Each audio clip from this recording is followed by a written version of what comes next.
ये जो जन स्वराज अभियान है, ये दल बनाकर वोट मांगने का अभियान नहीं है। ये बिहार में जो बदहाली है, बिहार में जो गरीबी और बदहाली है, इससे निकलने का रास्ता बताने के लिए ये पूरा अभियान शुरू किया गया है। बिहार में मैं 2 साल से पैदल चल रहा, करीब 5000 गांव में पैदल चल के गए हैं।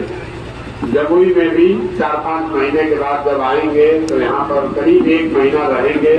गांव-गांव पैदल ही चल कर जाएंगे। जन स्वराज दल नहीं है, वोट लेने का अभियान नहीं है, तो हम लोग कर क्या रहे हैं? बिहार की जो गरीबी बदहाली है वो किसी एक नेता एक दल का परिणाम नहीं है। ये बरसों से जो हम लोग की दुर्दशा है, इसका कारण क्या है और इससे निकलने का रास्ता क्या है, ये बताने के लिए ये अभियान शुरू किया गया है। एक शब्द में अगर कहें तो जन स्वराज आजादी से पहले महात्मा गांधी की जो कांग्रेस थी उसको पुनर्जीवित करने का अभियान है।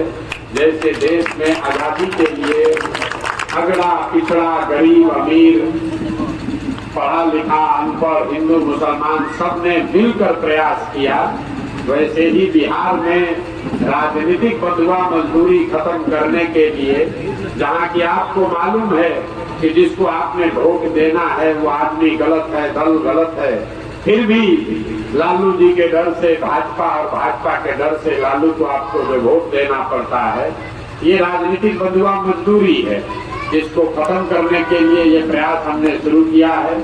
जिसमें बिहार का गरीब से गरीब व्यक्ति भी अगर वो अपने बच्चों के लिए नया विकल्प बनाना चाहता है तो उसको पैसे की चिंता नहीं करनी है, उसको साधन की चिंता नहीं करनी है, उसको व्यवस्था की चिंता नहीं करनी है, क्योंकि वो चिंता आप जन स्वराज पर छोड़ दीजिए। जन स्वराज आपको पैसा व्यवस्था वो सब देगा, लेकिन अगर आपको अपने बच्चों के लिए बेहतर विकल्प बनाना है तो उसके लिए स्वयं से खड़ा होना पड़ेगा। यहाँ बहुत साथी हमारे खड़े हैं, आप मुस्लिम समाज के, मुसलमानों की बड़ी बदहाली है। हम यहाँ 2 बरस में हमने जो गांव-गांव जाकर देखा, दलितों के बाद सबसे ज्यादा गरीब बदहाल नहीं ठीक, सबसे ज्यादा गरीब बदहाल फटेहाल अगर कोई है तो मुसलमान है। मुसलमान कहते हैं कि हमको दलों ने ठगा, हमको नेताओं ने ठगा, लोग हमसे वोट ले लेते हैं और हमारा काम नहीं करते हैं। मैं आपको एक शब्द में बता रहा हूँ आपकी बदहाली क्यों है।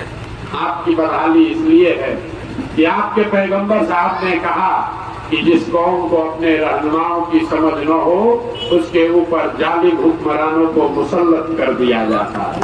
तो आपके जो आज के हुक्मरान हैं, आज के हुक्मरान अगर जालिम हैं, ये आपको बताता है, ये प्रशांत किशोर नहीं बता रहे हैं, ये पैगंबर साहब ने आपको बताया है कि अगर आप अपने गलत रहनुमाओं को का चुनाव करोगे तो आपके ऊपर जालिम हुक्मरानों का शासन होगा ही होगा। आपकी बदहाली इसलिए है कि कुरान की शुरुआत होती है शब्द इकरा से। इकरा का मतलब है पढ़ाओ, अपने बच्चों को पढ़ाओ। और मुसलमान आज पूरे राज्य में सबसे अनपढ़ समाज है। आपने अपने बच्चों के पढ़ाई की चिंता नहीं की, इसलिए आपकी बदहाली है।